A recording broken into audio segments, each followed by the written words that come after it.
for us in terms of how should we preach in London, which is a long-standing wish and desire of our grandfather, in other words, Bhaktisiddhanta Saraswati Thakur.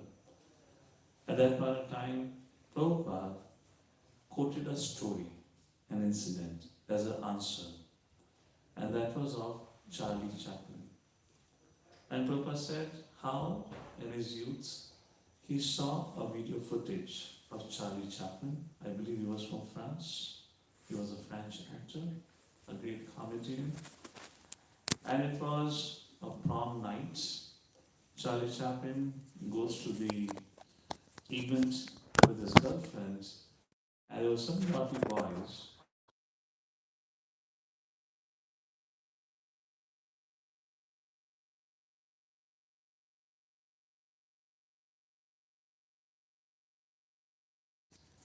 And if they got up, unknown to them, their clothes from the back tore apart. And they don't know of that. And they both are dancing. When Charlie Chaplin along with his girlfriend was dancing, he noticed that somehow everyone is staring at them. And how many of us have an experience if everyone is looking at you? We become self-conscious. Why everyone is looking at me? And Charlie Chaplin became like that, self-conscious. He went to the washroom and he was looking at what happened, something wrong. He turned around and he saw, oh, my dress is torn. What do I do? And he had a very innovative, creative idea. He thought, why don't I tore it all open? And he just kind of tore it all. He came out and he and his girlfriend began to dance very enthusiastically and very boldly. This is what Prabhupada stressed. And looking at him, when they were dancing very enthusiastically, one couple got inspired and thought, oh, looks like this is a new fashion in the town. And that couple tore their clothes. Seeing the first couple do that, the second couple, the third couple, and everyone followed the suit, wearing a tore apart suit. And Prabhupada said, like this, follow the example of Charlie Chaplin. Nobody understood exactly what Prabhupada meant, except that Mukunda. Just like when Pandavas were going to the exile, not exile, prior to that, when Pandavas were going on the request of Duryodhana to Dhritarashtra, just before Yudhishthira was about to become the king of Khandava-prastha, Duryodhana had arranged a new palace, and on the occasion of the Lord Shiva's festival, Dhritarashtra had requested Pandava's family to go out to the forest. And Vidurji knew what's the plan of Duryodhana. At that time, Vidurji spoke to Yudhishthira Maharaj. And when you read that verse in Mahabharata, it's almost like abracadabra. You don't understand anything what is spoken. But Yudhishthira was very smart, he understood. Similarly, here Prabhupada told the story of Charlie Chaplin, Gurudas Prabhu, Shyam-Sundar Prabhu, and other ladies. None of them understood what Prabhupada meant. When Shyam-Sundar Prabhu asked Mukunda Prabhu, did you understand anything? He said, yes. What was that? Prabhupada wants us to chant Hare Krishna and preach boldly. In the beginning, we'll have difficulty. But if we preach boldly and enthusiastically, just like the Charlie Chaplin he did, everyone will follow the suit. This was the instruction that three couple received, and with that they came. And that's what we are reading in the 13th chapter. Now, Srila Prabhupada has arrived. As far as my memory tells me, this is somewhere around September of 1969 when Prabhupada arrived here. And that's what was mentioned here. So Prabhupada reached at the airport and he had a grand welcome and a reception. And the reporters were lined up to ask questions. And one of the questions the reporter asked, Swamiji, so how was the reception? And Prabhupada said, well, I'm used to such grand receptions. But in America, I get better reception. And here, His name is Sasur Goswami Maharaj. He draws a comparison of Srila Prabhupada coming to London for the first time, in contrast with Prabhupada coming to New York for the first time. Times have changed. When Prabhupada arrived in New York in 1965 for the first time, he was all alone. He didn't know to turn left or right. But today, few years down the line, 1969, now he has around 20 centers, mostly in America and Canada. Shri Radha Govind Madhav ki jai, Krishna Balaram ki jai, Shri Gauri ki jai.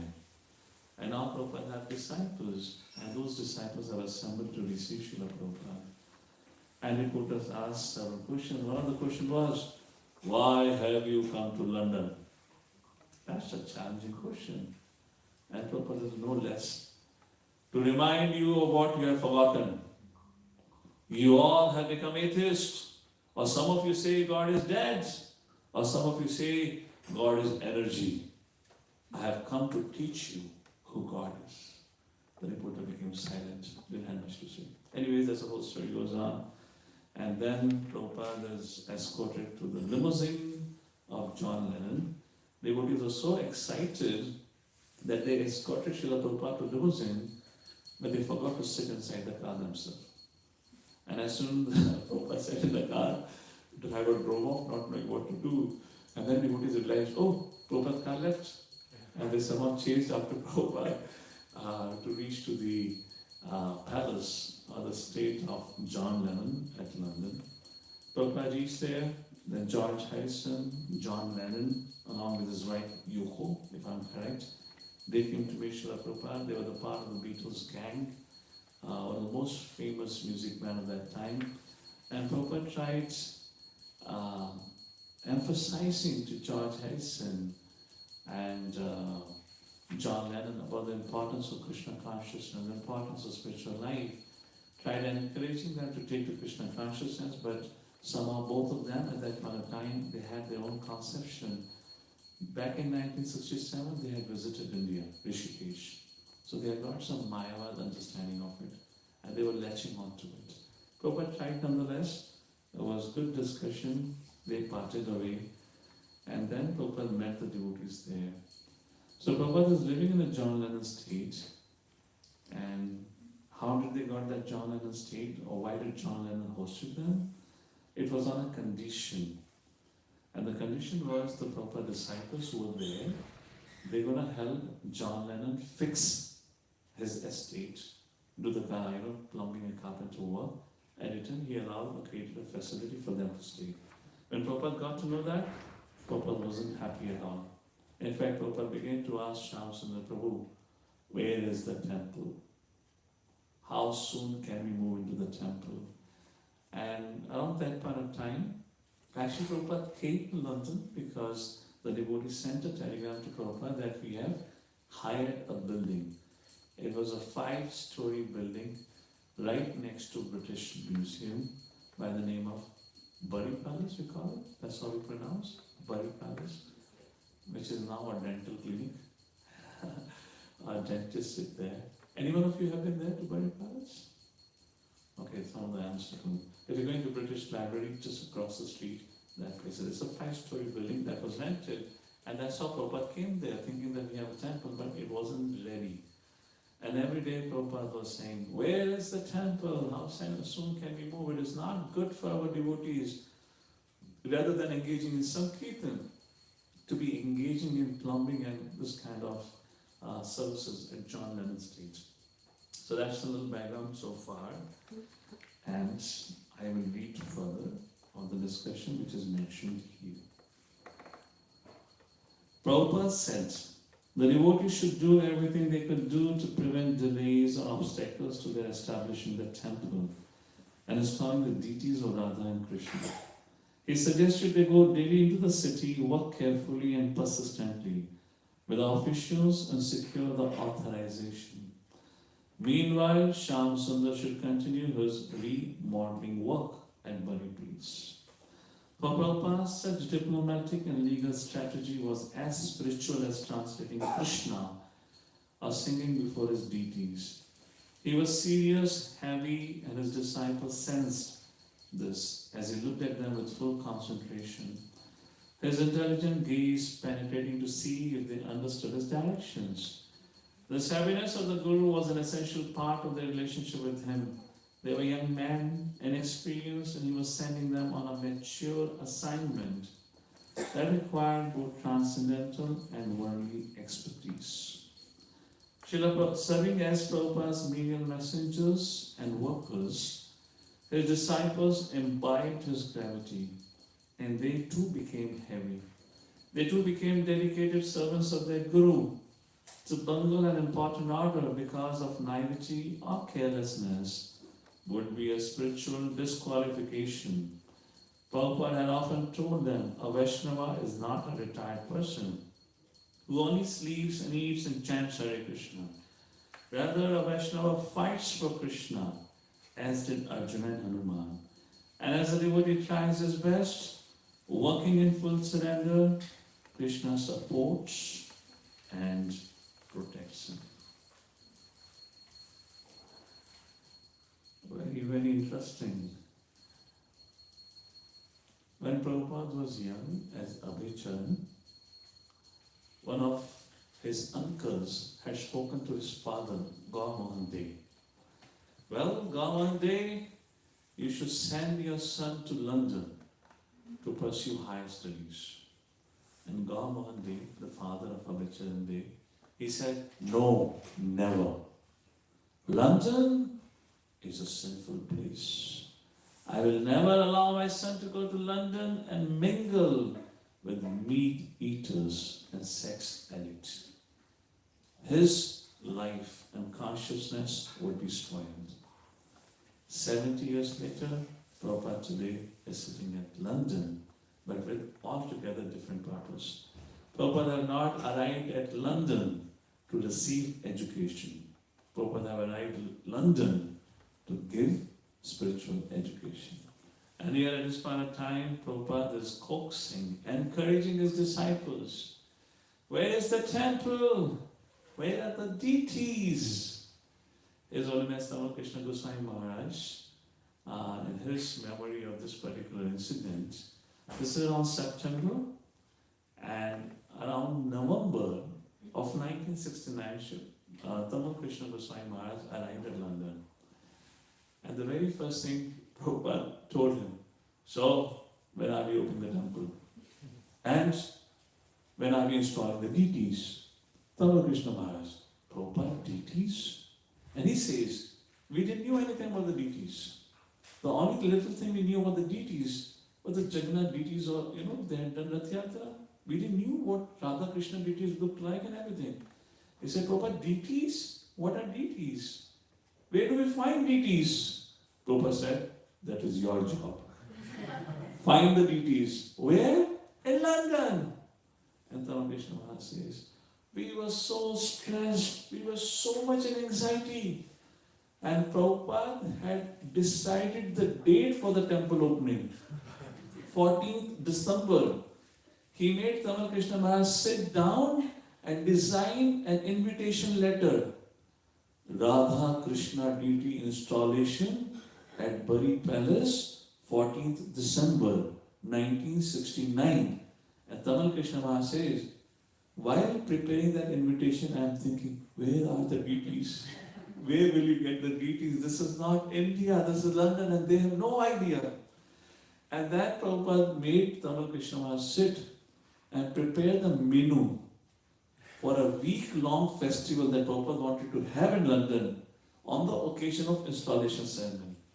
And then he made Tamal Krishna Maharaj go to diplomats, give invitation.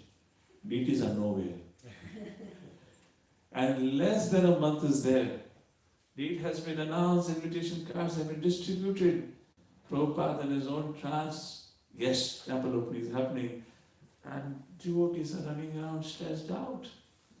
So they announced in the city, at least in the Hindu Samaj, that we are looking for a deity of Radha Krishna. If anyone has, please contact us.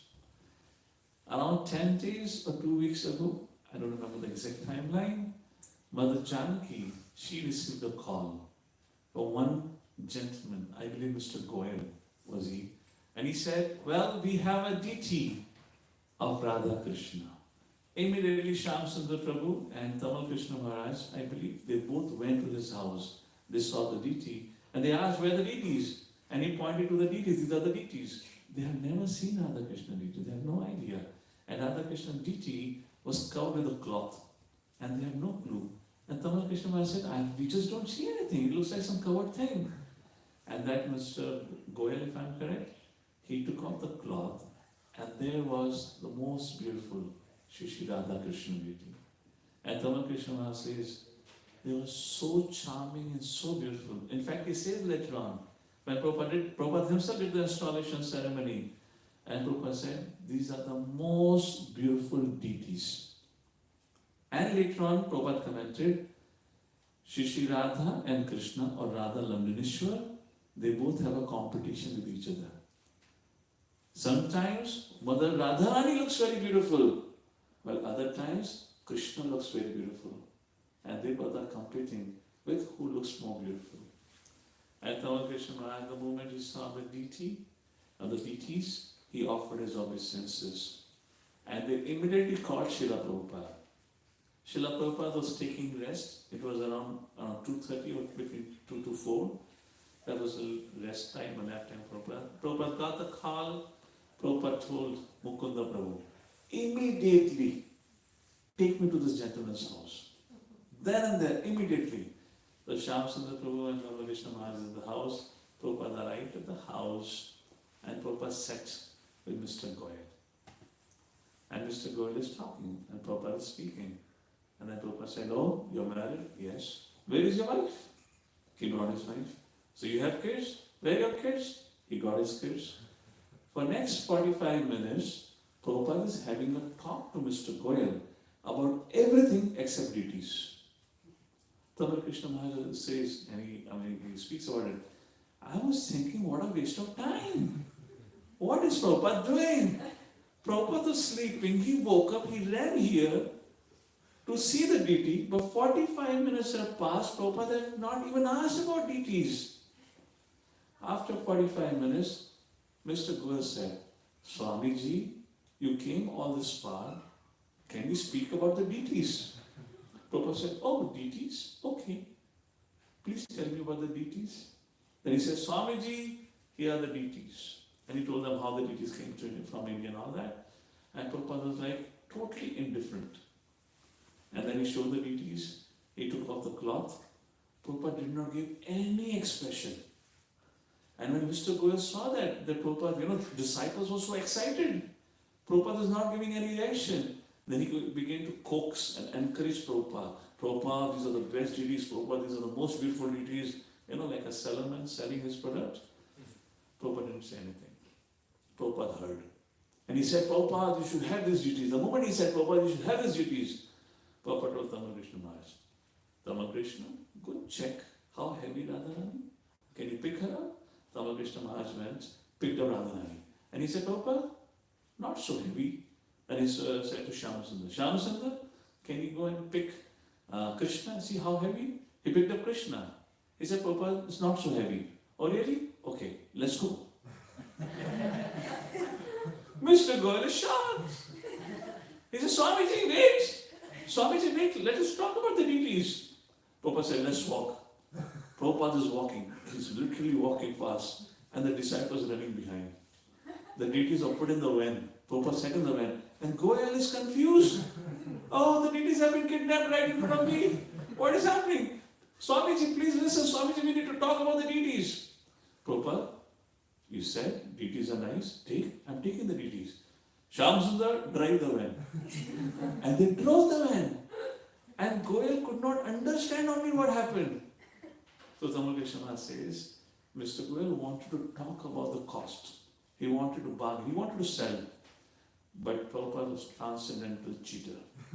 He tricked Goyal, who wanted to trick Prabhupada in buying the deities.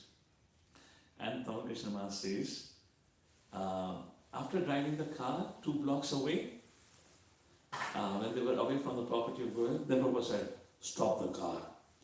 I want to take the darshan of deities now. They stopped the car at the corner of the street. Prabhupada came back, opened the van, and then Prabhupada offered obeisances. Then Prabhupada sat down there. He recited whole Brahma Samhita. And then Prabhupada said, wow, these are the most beautiful deities I have taken darshan. And that's how ISKCON's first Radha Krishna deities were installed at London. And they're known as Radha Londoneshwar. This is how the whole pastime unfolded, which has been touched upon here. And our Satsvarup Maharaj is saying here, beautiful point he writes, serving Srila Prabhupada's menial messengers and workers, his disciples imbibed his gravity. And then he concludes this paragraph. A Vaishnava is not a retired person who only sleeps and eats chant Hare Krishna.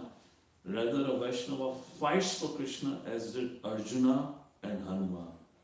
And as the devotee tries his best, working in full surrender, Krishna supports and protects him. There are so many miraculous stories around Srila Prabhupada. This is back in 68, if I'm correct, 68, around that time. Prabhupada wanted to publish his commentary of Bhagavad Gita. He handed the commentary to a few of his devotees. He involved Anna's Ginsburg also. They all tried for 6 long months. No publisher was interested. They said, no, Swamiji, Everyone failed. Srila Prabhupada called Guru Das. Guru Das, I want this Bhagavad Gita to be published. And Guru Das Prabhu says, I was wondering, I don't know when was the last time I read a book. What to speak about getting a book published? I had no idea. I had not even written an article. I don't know how to go about it. And those who were in the field, like Alice Ginsburg and others who had an experience, they had failed. How would I succeed?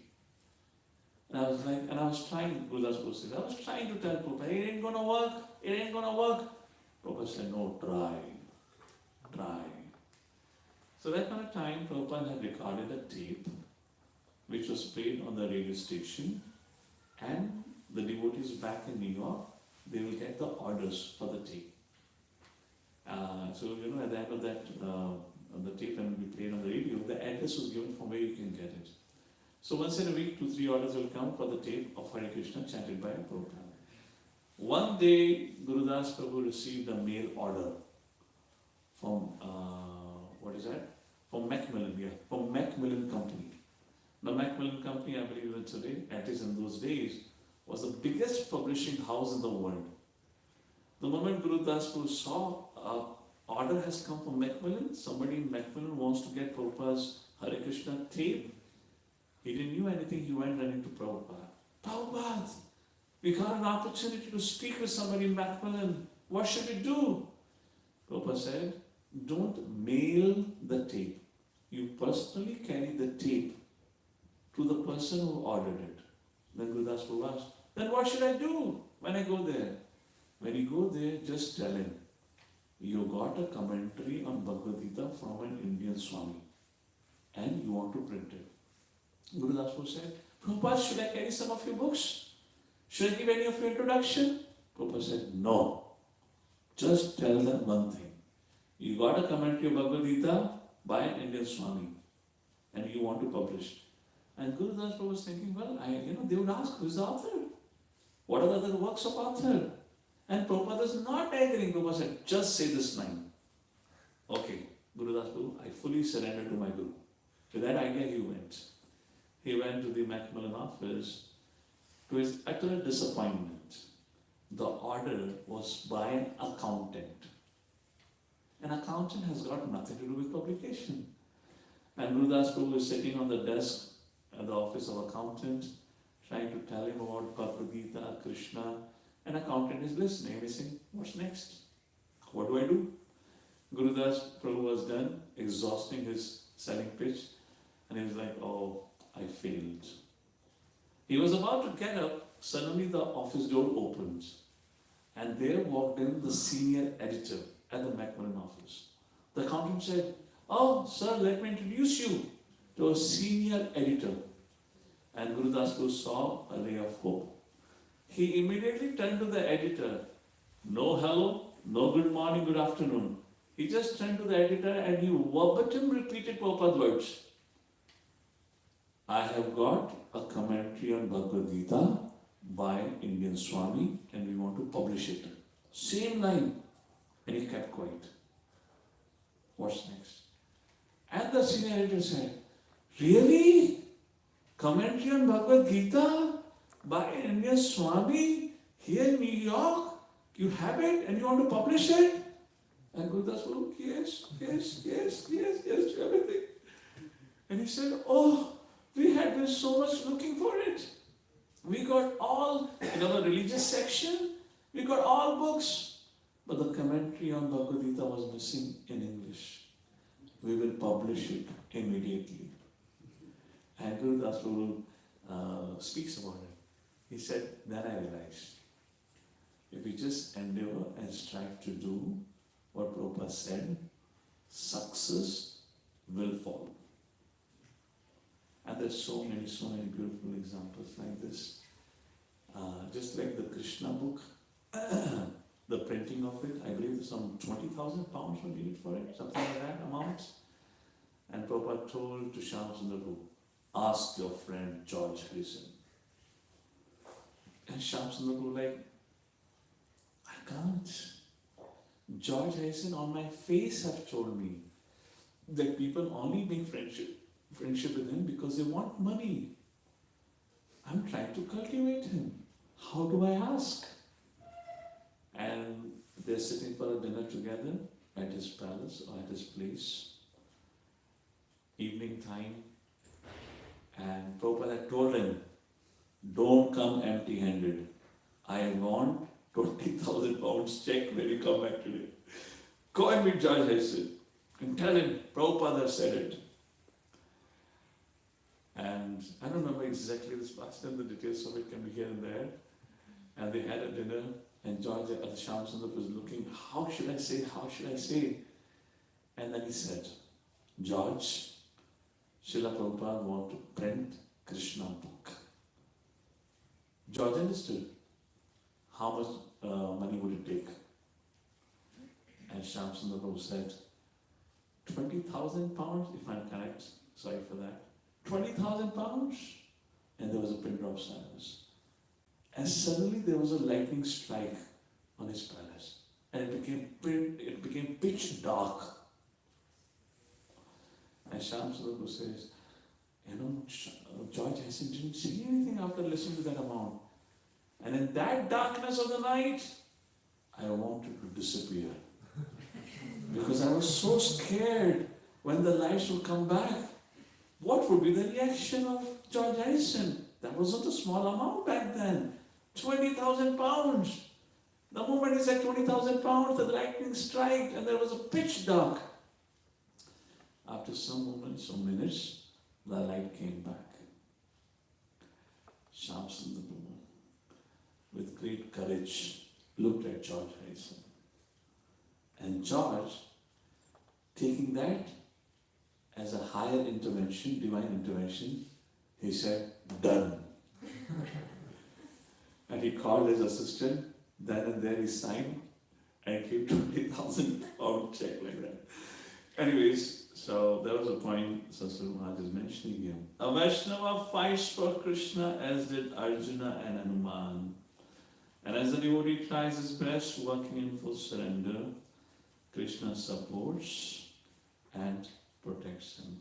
I just read one more paragraph and then at least I'll read this page so the next devotee have these to read further. Dawn arrived and time for Prabhupada's morning walk.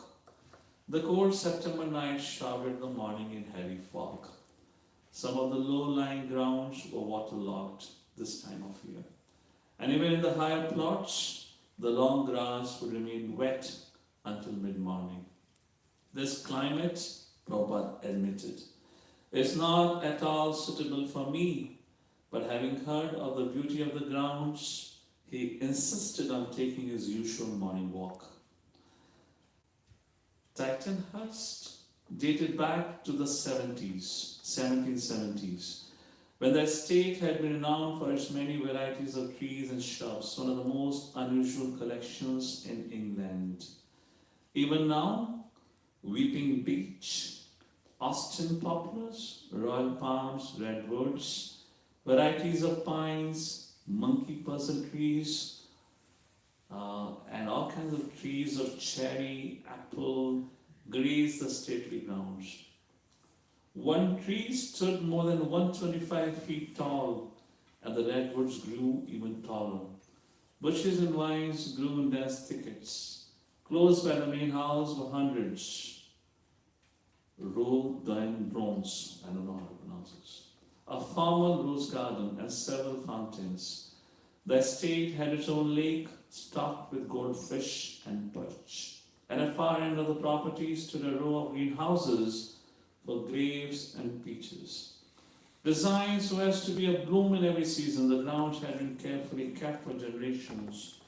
A recent owner, having employed more than 20 gardeners, John was deliberately allowing the grass to go uncut.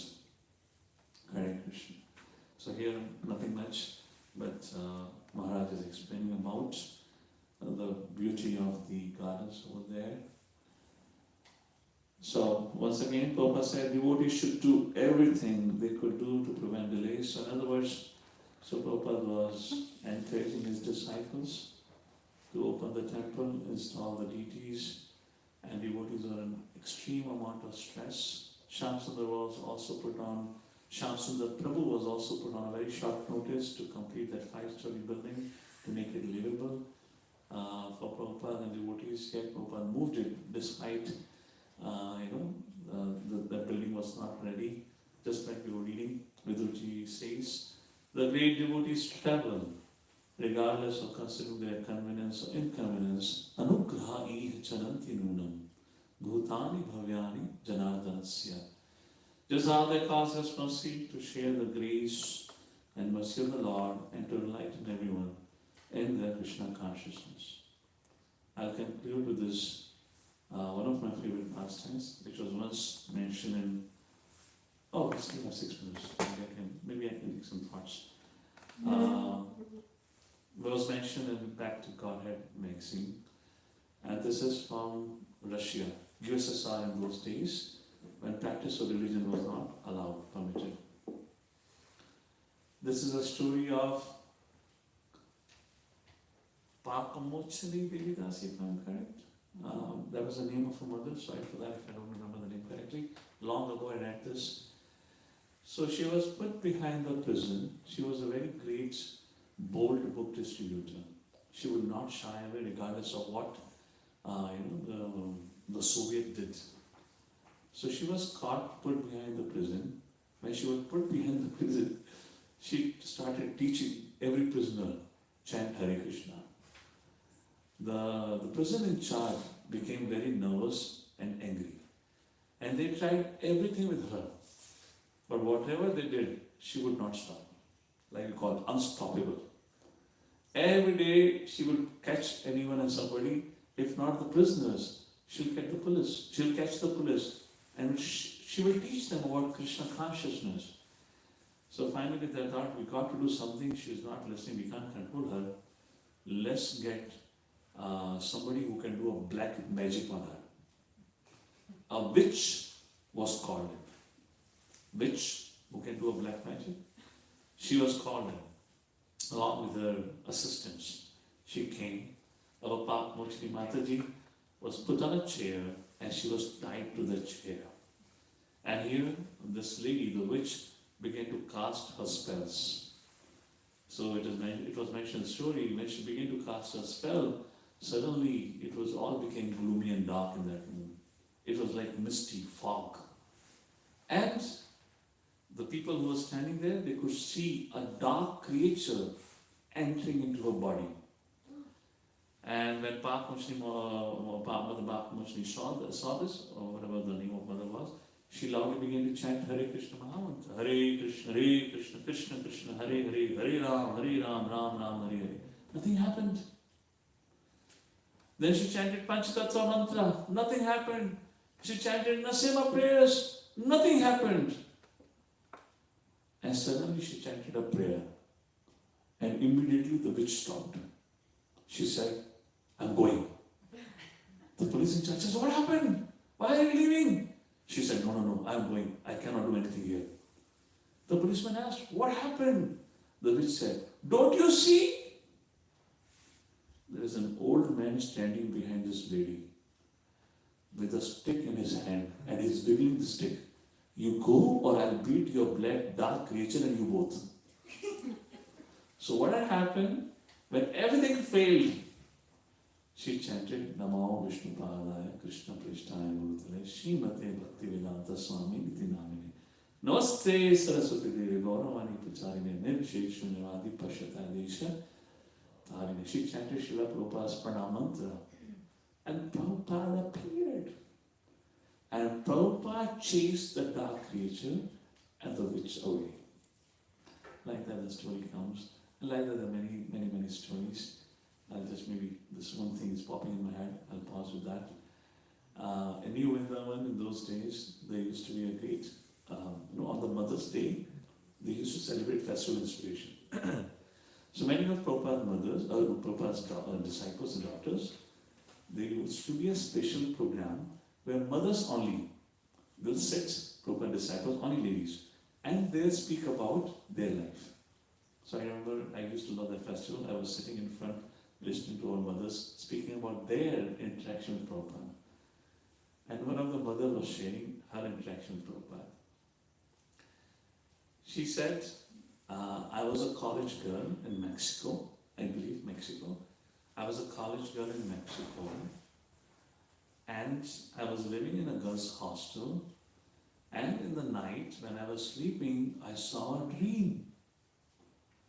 In the dream I saw my hostel main door opening, some white light, kind of a white light, walking up the staircase, coming to my room, opening the door of my room, and coming in right straight to me, calling me by the name and waking me up. And she said, I woke up. And it was so effulgent, I couldn't see properly. I really had to brush my eyes to see. When I saw an effulgent man. So effulgent, so beautiful. But I didn't know who he was. And he said, I have come for you to Mexico. I shall meet you tomorrow evening. And the dream ended. She woke up in the morning, went to a college. While she was returning from a college, devotees on the street were distributing back to God magazine. So one devotee approached her, gave her the magazine. As she was flipping through the magazine, she went to the last page of the magazine, and there was Srila Prabhupada's photo. She looked at the photo and told the devotee, I saw him. I saw him last night in my dream. Can you imagine the goosebump moment? The devotee was shocked. He said, Prabhupada is not yet arrived. Prabhupada is about to come. Where did you see? How did you see? And she narrated the whole dream to this devotee. I saw him in the dream coming to me, telling me, I'll meet you tomorrow evening. And mother said, this is how I met Srila Prabhupada. And this is how I came to Krishna consciousness. Literally, Prabhupada handpicked. And he's still handpicking all of us. As Prabhupada said, grandson is more dear. So in that one way, we are more dearer to Srila Prabhupada. And Prabhupada is still continuing to handpick all of us. With that, I'll pause here. Jagadguru Srila Prabhupada ki. Srila Prabhupada Namita ki. Thank you for your kind attention. Hare Krishna. All right, what's next? So we pause here. Anyone wants to conclude with any comments? Or any special story that we can walk away with an inspiration? You don't have to necessarily. This is a protocol for Bhagavatam class. At the end of Bhagavatam class, there should always be an opportunity for audience to speak. That's how Bhagavatam goes. It's like, just do it for the sake of protocol. Don't get into anxiety that you have to say something. Anyways, it's time for prasad, so we pause here. Thank you so much. Hare Krishna. Meet again at 10 a.m. for devotee gathering. So our seminar continues at 10 a.m.